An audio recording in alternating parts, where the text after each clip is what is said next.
আর এবার পাঁশকুড়ায় ট্রেনে সেখানে ছিনতাইয়ের অভিযোগ উঠে আসছে। ধৌলি এক্সপ্রেস মহিলা ছিনতাইবাজ, তাদের হাতাহাতি। আগে দেখি, মহিলা এবং ছিনতাইবাজদের রীতিমতো হাতাহাতি শুরু হয়ে যায়। মহিলাকে ধাক্কা মেরে ট্রেন থেকে ঝাঁপ দেওয়ার অভিযোগ পর্যন্ত উঠেছে। ছিনতাইবাজ ঝাঁপ দেয় মহিলাকে ধাক্কা দিয়ে। দেখুন, আগে ছবি দেখাই কিরকম অবস্থা।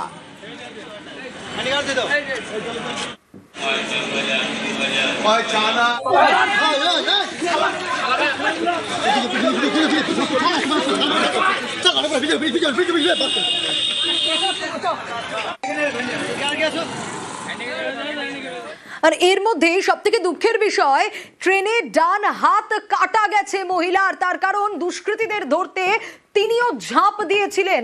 সুজিত রয়েছে আমার সঙ্গে। সুজিত, এই দুষ্কৃতীরা, এই ছিনতাইবাজরা, এদের ডিটেক্ট করা গেছে, এদের ধরা গেছে এখনো পর্যন্ত? তাদের শুধু ধরা যায়নি, এলাকার মানুষজন তাড়া করে ধরেছে, ধরে গণপিটুনি দিয়েছে এবং জিআরপি অর্থাৎ পুলিশের হাতেও তুলে দিয়েছে। কিন্তু ঘটনা হলো যে সিনেমার গল্পকেও যে কোনোভাবে একবার হার মানিয়ে দেবে, রীতিমতো গল্প। কারণ মেছাদা পেরিয়ে যখন পাঁশকুড়ার দিকে যাচ্ছিল ট্রেনটি, সেই সময় কিন্তু এই ধৌলি এক্সপ্রেসে আগে থেকে ফাঁদ পেতে বসেছিল ছিনতাইবাজরা। দুজন তো ধরা পড়েছে, তারা আরও অনেকে ছিল কিনা বোঝা যাবে পরে শুনিয়া। কিন্তু ঘটনা কি না, ভোগপুর স্টেশন ছাড়ছে, সেই সময় দেখা যাচ্ছে কি ছাড়ছে মানে দাঁড়ায় না ও ট্রেন, কারণ এক্সপ্রেস ট্রেন তো পার হচ্ছিল। সেই সময় দেখা যায় ওই ছিনতাইবাজরা ওই মহিলার গলার হার এবং হাতের মোবাইল ব্যাগ নিয়ে তারা ঝাঁপ দেয়। ট্রেনে একজন ট্রেন টানছিল আর একজন নিয়ে দুজনই মিলে ঝাঁপ দেয়।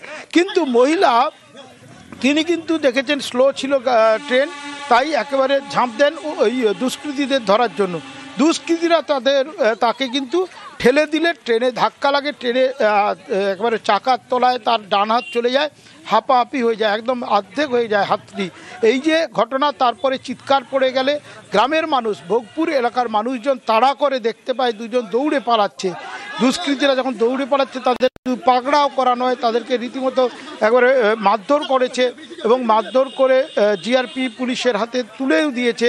কিন্তু মহিলা, তার যে হাত কাটা গেছে, এবার খুবই দুঃখের ঘটনা, হাসপাতালে ভর্তি করা হয়েছে। এবং ঘটনার পরপরই এলাকার মানুষ জানাচ্ছেন যে দিন দুপুরে ট্রেনের মধ্যে এভাবে যদি, চলন্ত ট্রেনে এভাবে যদি নিরাপত্তা বিঘ্নিত হয়, একেবারে, এবং ব্যবস্থা নেওয়া হয়েছে। আরো কেউ জড়িত কিনা খোঁজ নেওয়া হচ্ছে।